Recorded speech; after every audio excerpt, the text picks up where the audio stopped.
मसूद अजहर जी के साथ बैठकर अफजल गुरु जी को, पप्पा जी बोल, पप्पा जी। अफजल गुरु जी को हम पूरी न्याय प्रणाली के अनुरूप। हाफिज सईद साहब, जहां तक सवाल उनका है, मोदी इज ए टेररिस्ट। थोड़ी सी शर्म बची है तुम लोगों के अंदर तो डूब मरो चुल्लू भर पानी। ये मोदी अभी भाषण दे रहा है, मैं आपको बता रहा हूँ 6 महीने बाद, 7-8 महीने बाद ये घर से नहीं निकल पाएगा। एक मिनट रुकिए, भाग नहीं पाएंगे आप गालियों की बात, गालियों की बात से आप भाग नहीं पाएंगे। अगर पाकिस्तान को अगर आप लोग विश्व गुरु कहते हैं तो भारत का प्रधानमंत्री आपके लिए आतंकवादी हो सकता है। अब मैं नाम लूंगा तो क्या है वो धुरंधर में वो कैसे मेल्टडाउन हो गया है ना। अच्छा वो सब ठीक है, अब तरुण चुग ने क्या बोला वो बताओ। मैं तरुण चुग ने कुछ नहीं बोला, मैंने तो बोला संजय गायकवाड़ की बात किया हमने। ऐसे ऐसे यूट्यूबर ना फेक न्यूज फैलाने वाले 50 बैठे हैं, प्लीज उनको मत देखा करिए। दिक्कत कौन खेड़ा थी, आपको माफ कीजिएगा, कौन बखेड़ा थी, आपका नाम नहीं है, सॉरी। ये अध्यक्ष जी को निष्कासित करने के लिए कह रहे हैं, मतलब हम लोग आपकी गदर हो, अध्यक्ष जी को कौन निष्कासित करेगा भाई। हाँ कौन जी कुछ नया करना चाहिए।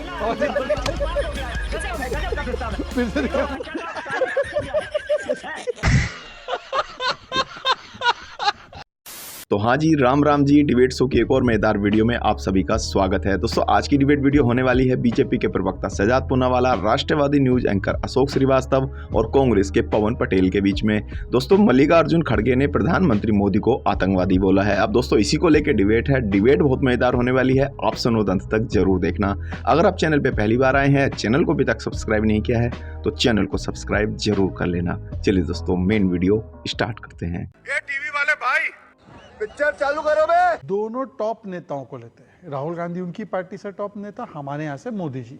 मोदी जी के संस्कार ये है कि जब माननीय खड़गे जी बीमार हुए तो मोदी जी ने फ़ोन करके सेहत पूछा।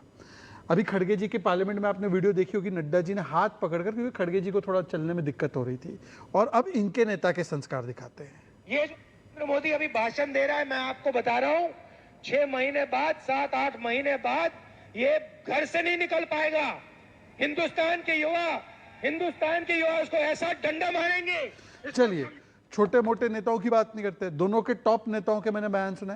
एक है मोदी जी और उनका आचरण खड़गे जी के प्रति, और एक है राहुल गांधी और उनका आचरण प्रधानमंत्री के प्रति। पहली बात, टेरराइज तो मोदी जी करते हैं भाई, आतंकियों को टेरराइज करते हैं, भ्रष्टाचारियों को टेरराइज करते हैं। आप कौन सी कैटेगरी में है।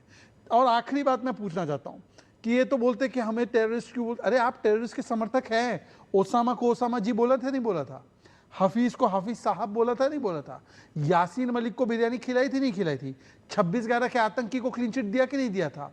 खड़गे जी क्या करते हैं, जिहादियों को तो क्लीन चिट देंगे और उन टेररिस्ट को टेररिस्ट नहीं बोल के मोदी जी को टेररिस्ट बोल रहे हैं। मतलब जो ऑपरेशन सिंदूर करवाता है वो टेररिस्ट है, और जो अफजल और याकूब है वो टेररिस्ट नहीं है।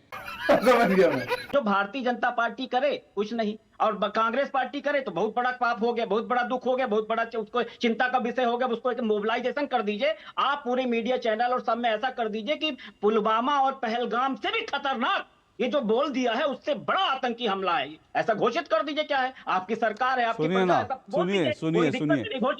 सुनिए आतंक, ये आप भाषाई जो आतंक है, भाषाई आतंक को आप दूसरे आतंक से जोड़ रहे हैं, ठीक है ना। और ये भाषाई आतंक जी की अपनी एक, मुझे लगता है कि एक अपनी सीमा होती है, और मुझे लगता है कि भाषाई आतंक जो है वो लगातार बढ़ रहा है, और ये अच्छा संकेत नहीं। आपने कहा कि हमाम में सभी नंगे हैं, तो शहजाद जी बोल देते। अच्छा शहजाद जी नहीं बोला, चलिए आप बोल दीजिए कि हमाम में हम भी नंगे हैं, बोल दीजिए बोल दीजिए, आप स्वीकार कर लीजिए कि हाँ ये हमाम है, हम भी नंगे हैं, इसमें बोल सकते हैं आप। नहीं सरकार बोले ना, हमने तो सरकार, अरे आतंकी आप बोलेंगे प्रधानमंत्री को, फिर आप, अरे अभी आप मैंने सुनिए ना, मैंने कहा दोनों तरफ से इस तरह की चीजें होती हैं। शहजाद जी ने अपना पॉइंट ऑफ व्यू दिया, आप अपना पॉइंट, तो आपने अपना पॉइंट ऑफ व्यू दिया। शहजाद, हाँ आ रहा हूं शहजाद, आपने क्या किया, शहजाद स्वीकार कर ले। अरे तो आप स्वीकार कर लीजिए कि हाँ हम आवाम में नंगे हैं। जब ये सनातन को नहीं छोड़ते तो ये मोदी को क्या छोड़ेंगे। पर हम तो कहते हैं कि मोदी को लाख गाली दे दो, मोदी को बहुत गाली दे दो, पर कम से कम आप ये तो बताओ कि आपकी देश के भक्तों के साथ इतनी खुन्नस क्यों है। आप एक पैटर्न नोटिस कीजिए, जो भी देशभक्तों का ना, आरएसएस गाली, मोदी गाली, और अच्छा कौन है? अफजल। अच्छा कौन है? याकूब। अच्छा कौन है? शर्जील। तो मतलब देश के राष्ट्रवादियों को गाली दो और जो देश के टुकड़े टुकड़े करते हैं उनकी महिमा मंडन करो। ये पवन पटेल जी का पूरा एसओपी है। देखिए कितना संघ कितना राष्ट्रवादी था, पूरी दुनिया ने देख लिया, पूरी दुनिया ने जान लिया। आप बेचारे मोदी जी बोल रहे, इतने ताकतवर प्रधानमंत्री को आप बेचारे मोदी जी बोल रहे हैं। अब बार बार ओबीसी की मोदी जी, ओबीसी की मोदी जी, नया ट्रेंड चलाने वाले हैं कोई। राहुल गांधी जी ने मोदी जी की तरह गालियों की लिस्ट नहीं बनाई थी, लिस्ट नहीं पेश करी थी कि हमको इतनी गाली दी, हमको इतनी गाली दी। गजब है, राहुल गांधी से मुकाबला कर नहीं पा रहे हो। अब बेचारे मोदी जी, राहुल को कौन सी गाली पड़ी बताओ? ओबीसी के कहां से पक्षधर बन गए आप? नहीं, राहुल को कौन सी गाली दी मोदी जी ने बताओ? ओबीसी से आपने समर्थन ले लिया था जब सरकार बीपी सिंह के समय चल रही थी। अभी ओबीसी में क्या हालत किया है? अब ओबीसी के प्रधानमंत्री ओबीसी पे काय चले गए? अरे अब ओबीसी पे काय चले गए भाई? ओबीसी वो है तो इन्होंने यूज किया, ओबीसी हैं। आप ओबीसी पे काय चले गए? आप तो गालियों पर रहिए ना। क्यों? अभी ये बहुत सारी चीजों में ये गया, तब आपने नहीं रोका। अब ओबीसी नया मतलब मोदी जी के नाम के आगे ओबीसी लगाना वो ओबीसी है तो नहीं बोलेंगे क्या? चलिए अरे वो ओबीसी है तो नहीं बोलेंगे क्या आप? अरे सुनिए ना, खड़गे जी को सुनिए ना, खड़गे जी को सुनिए ना, सुनिए ना, खड़गे जी को आप कहते हो, खड़गे जी को आप कहते हो दलित नेता है, दलित नेता है, तो उनके अगर ओबीसी है तो ओबीसी नेता नहीं बोलेंगे क्या? यही तो राहुल गांधी की ताकत है कि बोलना पड़ रहा है कि ओबीसी के प्रधानमंत्री। अच्छा, राहुल गांधी की यही ताकत है। और राहुल गांधी की यही ताकत है तो फिर राहुल गांधी के सवाल नहीं सवाल सुनिए ना पवन पटेल, सुनिए ना, आप सुनिए, आप गालियों की बात से सुनिए, गालियों की बात से आप भाग नहीं पाएंगे, गालियों की बात से भाग। एक मिनट रुकिए, भाग नहीं पाएंगे आप गालियों की बात से, गालियों की बात से आप भाग नहीं पाएंगे। देखिए आज एक मिनट भाग नहीं पाएंगे पवन पटेल, भाग नहीं पाएंगे। जिस पार्टी के लिए पाकिस्तान विश्व गुरु है, जिस पाकिस्तान को आतंकवादी देश दुनिया मानती है, दुनिया के हर आतंकी घटना में पाकिस्तान का हाथ होता है, उस आतंकी देश को अगर पाकिस्तान को अगर आप लोग विश्व गुरु कहते हैं तो भारत का प्रधानमंत्री आपके लिए आतंकवादी हो सकता है, क्योंकि आतंकवादियों को फांसी पे चढ़ने से रुकवाने के लिए आपका पूरा इकोसिस्टम रात को 12 बजे जाकर सुप्रीम कोर्ट में अर्जी देता है कि नहीं आतंकवादी को छोड़ दो। तो अगर आप आतंकवादियों को बचाते हैं, आतंकवादी आपको इतने प्यारे होते हैं, तो फिर भारत का प्रधानमंत्री आपको आतंकवादी लग सकता है। क्या बात है सर, क्या बात है सर। मैं बोलूं, मैंने भी आपकी आवाज बंद कर दी थी। अच्छा देखिए वो तो आप करेंगे सर, सवालों से भागना, सवालों से भागना कांग्रेस की पुरानी फितरत है। कांग्रेस से जनता की आवाज बंद करके बैठी है कांग्रेस। आपने क्यों नहीं बोला आतंकवादी? आप क्यों नहीं बोला? आप राहुल गांधी की गाली की लिस्ट आपको भी लेके बैठनी चाहिए ना। अरे आप बोलते हैं, अरे आप लेके बैठिए ना। पवन पटेल बिल्कुल सही बोल रहे हैं, इसमें अशोक जी आप गलत हो। 10 सेकंड पवन पटेल जी, अशोक जी की गलती सुधारता हूं मैं।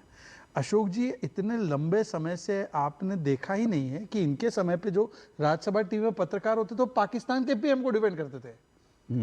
इसीलिए उनका नेचुरल एफिलिएशन ये होता है कि आप इस कुर्सी पे बैठ के भारत के प्रधानमंत्री को डिफेंड करना है, सरकार आपको पाकिस्तान के प्रधानमंत्री को डिफेंड करना है। ये कांग्रेस का स्टैंड था। अब मैं नाम लूंगा तो वो क्या है, वो धुरंधर में वो कैसे मेल्ट डाउन हो गया है ना। बोल रहा हूँ, अरे तो ये स्लिप ऑफ टंग नहीं है, खड़गे जी का ये बयान है। योगी की है, उन्होंने राहुल गांधी की जीप काटने वाले को 11 लाख रुपए इनाम देने के लिए बोला। इसका भी वीडियो सुनाऊं कहिए तो। और तरुण बुद्ध जो है भाजपा महासचिव है, उन्होंने भी बोला राहुल गांधी पे तीखे हमले गोली मारने की बात की, कहिए तो इसका वीडियो भी तरुण चुग ने राहुल भाई कुछ भी बयान अभी मैन्युफैक्चर कर रहे हो। तरुण चुग सू कर देंगे आपको, कहाँ चक्कर में पड़े भाई। आप कह रहे हैं तरुण चुग ने कहा राहुल गांधी मानहानि कर देंगे। वो तरुण चुग बेचारा आप कभी ऐसे बात नहीं करते। आप एक बार ऑन रिकॉर्ड दोबारा रिपीट कीजिए कि तरुण चुग ने कहा, एक बार बोल दीजिए तो सवाल ही पैदा नहीं होता। नहीं मैं सुन तो आप लोग उसी में मास्टरी हासिल है, उसके पहले वाले को नहीं पकड़ा आपने। अरे तरुण चुग को मैंने पकड़ लिया ना। आप अबे पहले वाले तो मैंने नाम भी नहीं सुना। आप तरुण चुग की बात कर रहे हैं, तरुण चुग ने अगर कहा तो आप बोल दीजिए। तरुण चुग ऐसी बात ही नहीं करते कभी। रिपीट कर दीजिए। वही तो समझ में नहीं आ रहा ना कि रिपीट कर दीजिए ना। अरे पवन पटेल रिपीट कर दीजिए, बोलिए। महिला विधेयक की बात करेंगे तो चुप रहोगे आप, बस एक उस सेंटेंस में से एक चीज पकड़ लोगे आलू वाला बयान की तरह और उसी को लेकर प्रचारित करोगे। हमारे पूरे उसका संदर्भ बताइए ना क्या है, उसका संदर्भ नहीं बात। तरुण चुग ने क्या बोला वो क्लैरिफाई कर दो भाई। किसी में नहीं है। अब तरुण चुग ने क्या बोला, हो गए, बड़ी खुशी हुई समझ के। पटेल साहब तरुण चुग ने क्या बोला जरा बता दो हमको। मोदी जी अपने नाम के आगे ओबीसी लगाने लगे, लेकिन ओबीसी को अधिकार भी दिलवा दीजिए तब चरितार्थ होगा उनका नाम लगाना। अच्छा वो सब ठीक है, अब तरुण चुग ने क्या बोला वो बताओ। भाई तरुण चुग ने कुछ नहीं बोला, मैंने जो बोला संजय गायकवाड़ जी की बात किया हमने। यही दिख लो ये तो मुद्दे लगा साला। दिक्कत है आप लोगों के साथ सर, आप लोगों के साथ क्या चल रहा है आप भाई? लोगों के साथ सर यही दिक्कत है। आप लोग क्या है ना, बस कांग्रेस में आदत पड़ गई है पहले बयान देना फिर बयान से पीछे भाग देना। सुनिए ना, मैं कोई यूट्यूबर लेकर नहीं आऊंगा, मैं आपको फैक्चुअल खबर दिखाऊंगा। सुनिए, फैक्चुअल खबर दिखाऊंगा, फैक्चुअल खबर दिखा रहा हूं। सुनिए, ये असली खबर दिखा रहा हूं आपको, असली खबर देखिए। आतंकवादी जाकिर नाइक से पाकिस्तान की संस्था, कांग्रेस की संस्था ने लिए 50 लाख रुपए। हमारे यहाँ ऐसा ही होता है। जाकिर नाइक कौन है? आतंकवादी है। उससे 50, तो मैं कह रहा हूं कि बार बार कह रहा हूं सर, ये जो चीजें हैं, पाकिस्तान विश्व गुरु है, जाकिर नाइक से 50 लाख रुपए ले लेंगे, भारत के प्रधानमंत्री को आतंकवादी बोलेंगे, तो सर सवाल उठेंगे। और सुनिए, एक बात और बता दूं मैं, यही खबर किसी यूट्यूबर की खबर नहीं है। सुनिए पवन पटेल जी, सुनिए। अरे पवन पटेल जी, पवन बखेड़ा मत कीजिए, जरा सुनिए ये खबर क्या कह रही है। कांग्रेस का कहना है कि उसने पैसे लौटा दिए, जबकि नाइक कहता उसने नहीं करा, उसने पैसे वापस नहीं लिए। अब वो बाद में क्या हुआ मैं नहीं जानता, लेकिन ये खबर ये कह रही है कि आतंकवादी जाकिर नाइक से 50 लाख रुपए लिए। क्या ये सब चीजें लोग देश देखते नहीं? फिर आप कहते हैं कि जो है ईवीएम की वजह से हार गए। बोलिए, अरे बोलिए। आप कोई बात नहीं जानते, ये बात कर रहे हैं हम। कह रहे हैं कि गाय का एक्सपोर्ट करने वाली जो कंपनी है, गाय का मांस जो बेचती है, वो सबसे ज्यादा चंदा इनको देती है। आपका ये मुख्यमंत्री फिर आप यूट्यूबर की खबर ले आए ना, दिक्कत यही है। दिक्कत यही है, आप यूट्यूबर की खबर ले आए। गाय का मांस निर्यात नहीं होता सर, गाय का मांस भारत से निर्यात नहीं होता। आप यूट्यूबर की खबर लेकर आ रहे हैं। और ऐसे यूट्यूबर, सुनिए, ऐसे यूट्यूबर ना फेक न्यूज फैलाने वाले 50 बैठे हैं। प्लीज उनको मत देखा करिए। दिक्कत पवन खेड़ा जी, आप माफ कीजिएगा, पवन बखेड़ा जी आपका नाम नहीं है, सॉरी। पवन पटेल जी, दिक्कत पवन पटेल जी, दिक्कत यह है कि आप यूट्यूबर की खबरें उठाकर आप यहाँ ले आते हैं। जब चुनाव आए तो डराओ कि तुम्हारी 2 भैंसें कोई ले जाएगा, डराओ कि तुम्हारा मंगलसूत्र कोई चुरा ले जाएगा, डराओ कि मुझे गाली दे रहे हैं, रो उनके सामने। जो ये एक वीडियो घुसपैठियों के लिए इतना प्रेम क्यों है? अरे आप सुनिए, नहीं, घुसपैठियों के लिए बोला, आपको भी दर्द क्यों हो रहा है? हाँ तो घुसपैठियों के लिए बोला, घुसपैठी को लात मार के भगाएंगे हम। साथ में बोलेंगे। कहना क्या चाहते हो? कहना क्या चाहते हो आप? वो दिखाकर क्या कहना चाहते हो आप? बोल लो ना, वो दिखा रहे हो, उससे किसी को समझ में नहीं आ रहा। 22 सितंबर 2023, 22 सितंबर दिखाने का फैशन है। आप दिखाते हो पेपर तो मैं भी लेने लगा। जो शहजाद पूरा वाली जब अपनी हड्डी बैठ के पहले वीडियो दिखाते तो मैं भी दिखाने लगा। हमने कहा शायद मेरा भी नंबर। यही तो समस्या है। कुछ नया करना चाहिए पवन जी, पवन जी कुछ नया करना चाहिए। पवन जी